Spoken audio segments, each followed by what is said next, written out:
ধরছে ওগো সন্তান, তুমি কেন খেলা করো না? ভিন্ন সন্তানগুলো তো খেলা করে, তুমি কেন খেলা করো না? তুমি কি এমন ভাবো?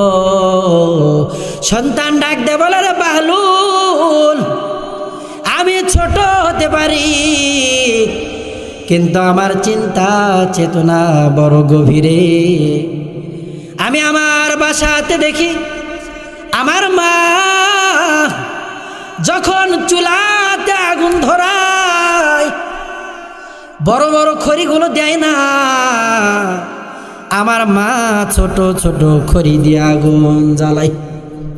আমি ছোট্ট সন্তানের বড় ভয় হয়, আল্লাহ তাআলা আমারে দ্বারা ওই জাহান্নামের আগুন জ্বালাই কিনা। ছোট্ট সন্তানের অন্তরের ভেতরে জাহান্নামের ভয়, অথচ আমাদের জিন্দেগিতে গুনাহের কি হিসাব আছে? কথা কন।